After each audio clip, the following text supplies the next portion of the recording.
a southwesterly direction again. So maybe I am going to end up over at the Glenealy side after all. But anyway, I'll keep following this trail, and as I say, it won't matter much. I'll still get down and out of here, you know. But I suppose I should be better prepared in the sense that I should know where I'm going. But actually, I'm out for just a bit of a leisurely spin there, and I'm after spending a lovely hour or so up on top, just sitting down there. I actually locked this bike up under some trees. So, you know, you do have to still take precautions when you're in places like this in Wicklow. You mean other people could be around there, and you know, if you leave expensive kind of equipment around the place, you know, it's not advisable to do that. Just lock it and put it somewhere where it's kind of out of the view and stuff like that. The same goes, of course, for cars parking at car parks in scenic parts of Wicklow. There's been lots and lots of break-ins or damage to cars and property. So often people come here and they think it's out in the rural area, but you don't know who else is coming to these places to, you know, an opportunist kind of approach to it. So here I am again now. This is turning into a longer spin to the bottom than I had bargained for. But anyway, I'm dropping down in height, so I should be getting down towards civilization here. So it's Carrick Mountain. I'm not great on putting in links on the videos. I learned that at another point, but if you want to have a look there, you'll find it. It's in East Wicklow, and it's near the village of Glenealy. And there's more trails coming down. There's loads of trails over here, and my son actually will be interested in those. He has a really good mountain bike, and I'd say he'll be coming over this side of the mountain fairly soon. But if you have a look anyway at the map, Google Maps there, and this mountain would be just to the north, I think, just to the northeast of Glenealy village. So you'll find Glenealy in Wicklow, and then look at Google Maps and you'll see this mountain. Carrick is its name, and it's mainly a forested kind of a hill, but I call it a mountain, of course.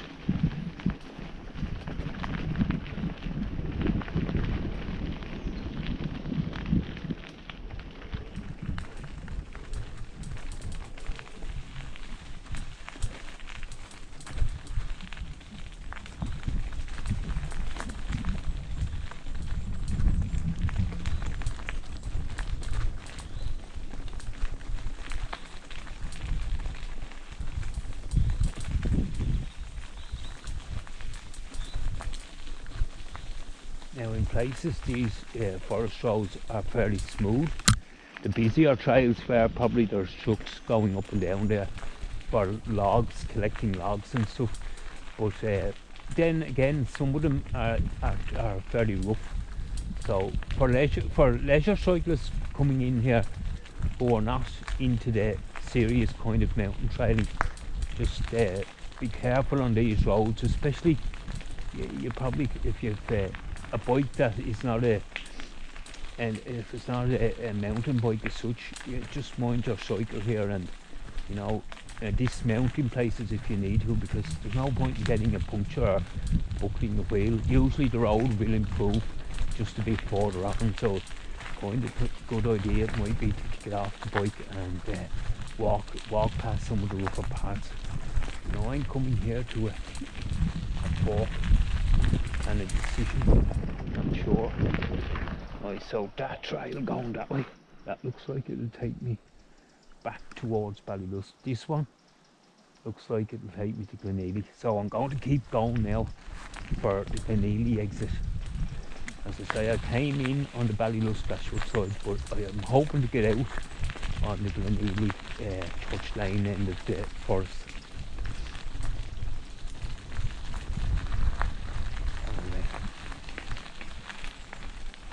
You can see there those stakes. They're supporting some new young trees that's been planted. There they are down there. Look at now.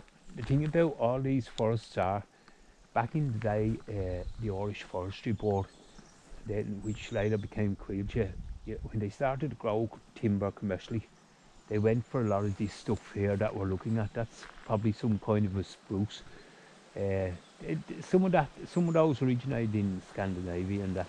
And the reason why they were chosen was they grow very well in the Irish climate and they grow fast. Now, they're probably mature enough after about 30 or 35 years for processing when they're cut down and then they're sold or sawn up into boards and timber products and sold.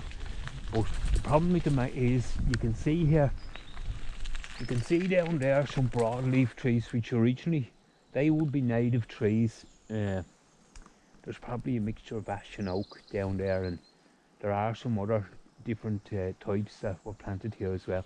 But in the main, when there is a policy now, there's some Scotch pine there, I think, but there is a policy now when they're replanting places like this, they put in a certain amount of native trees to Ireland, or more the hardwood broader-leaf trees, because these kind of trees, these softwood trees also, they turn the ground and they turn rivers very acidic. They have that kind of effect. And of course they blank out the light as well. You can see how dark it is in here in places. I suppose back in the day it was a great idea. Now, yeah, I know where I am now at last.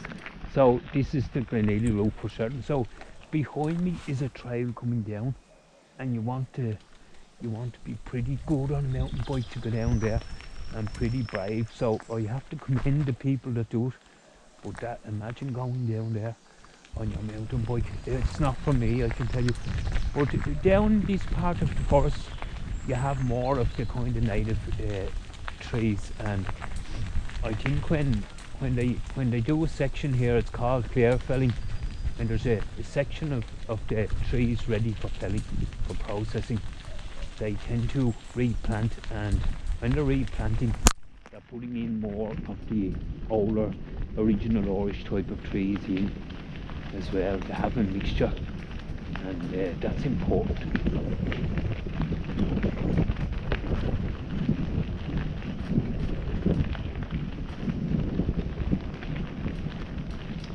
If you're coming here, I'd advise you to bring a snack and probably a raincoat as well, because you never know here the way the weather changes. And like this is midsummer, and I can tell you it was cool enough up on top of the mountain there, but you could get showers of rain here, especially at other times in the year, and they'd be heavy showers of rain up here, up at this height.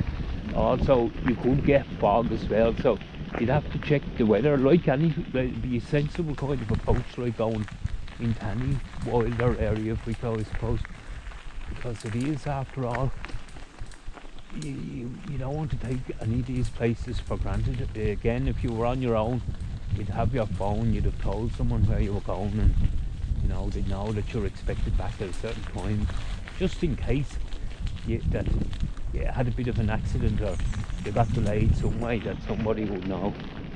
I don't know, the phone coverage here seems to be pretty good for all of the area. Like, it's not too remote, as I say, but that's not to say you still need to take safety precautions here. But we're getting down now, really down to the lower levels of the forest, and you're going to see now where I exit for the Glenealy exit very soon. Keep my brakes on again here. There's some horse poo there as well. There are stables around this area, and what a lovely place for the horses and the riders to come out and train, do their training and get experience on the horses as well, I suppose. Coming down here now. There's that trail we look down, that very steep one, that's it up there. There's another part of it. My son goes over that part there Pennon. So coming down on ground here now. Check the time there now. It's actually 20 to 8 now. So the time went fairly quickly. You know, it took a bit of time to come down there, so you will give yourself plenty of time. It's going to take anybody much longer, of course, going up. So going uphill all the time. And now we're getting very near the exit. So at this exit there's a private house, and out of courtesy, of course, it's a good idea not to linger around. It's like the person that's in charge that you're passing through, but I think it is a right of way. It is a right of way through it, but you would. It might be a good idea not to linger and not to make too much noise there. Pass on through and on into the forest, or out of the forest, whatever direction you're travelling. You'll see it now in a minute. So I remember coming up here a long time ago, and we often drove maybe to the, because I still live, when I come out here I'm still about 5 kilometres from home when I get out onto the public roads.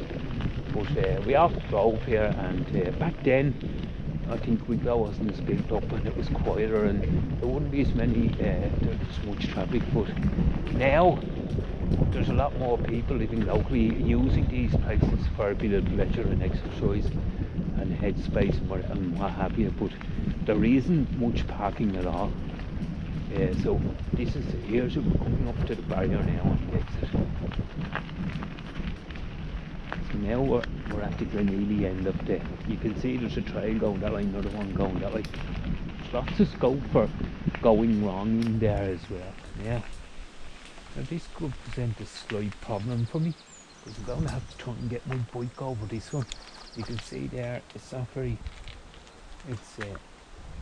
that barrier is a bit close there, so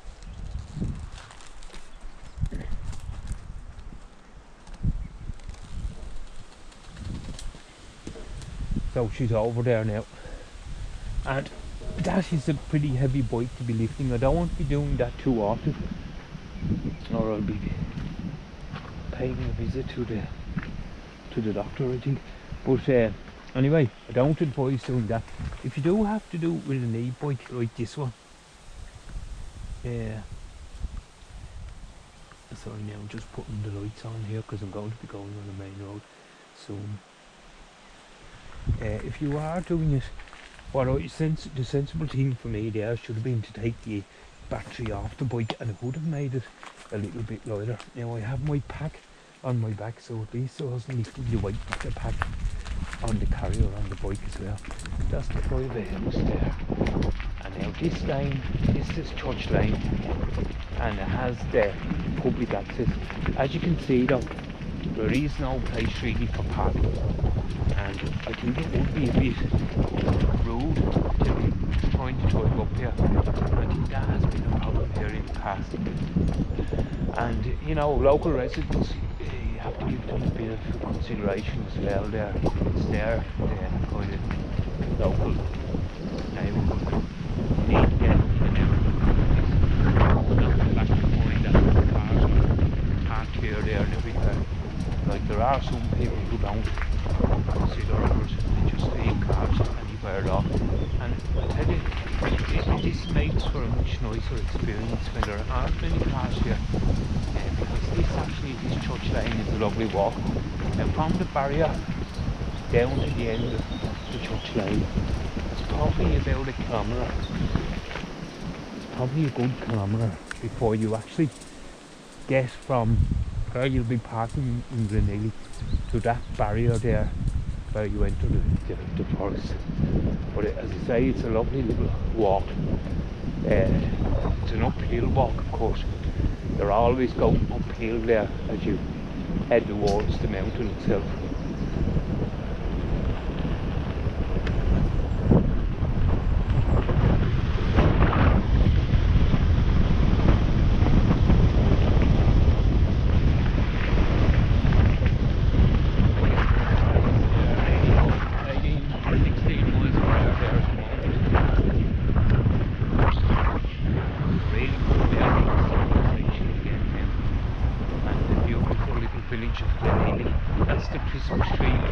there where people go to get their Christmas trees.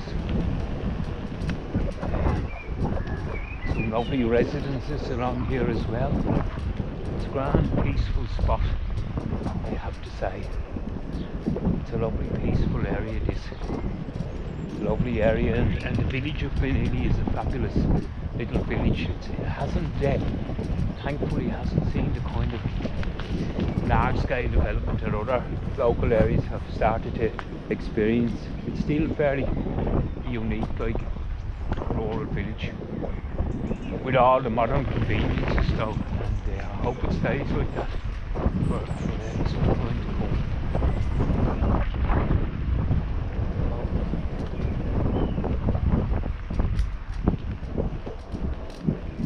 So we're coming here now to the end, to the little church that gives this road its name, and this is the Gleneely Anglican Church of Ireland. It's a beautiful old church.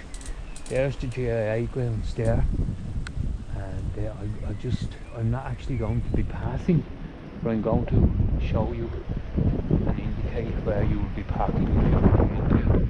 So here we are now, the old church hall. Isn't it beautiful? Built by master builders back in the day. So there's the community hall, the GIA pitch, and where those people are parked over there, they're visiting the local cemetery. There is good parking spaces over there which are free and where your car will be safe. And if you look west from here, there's the forest where we've just come from.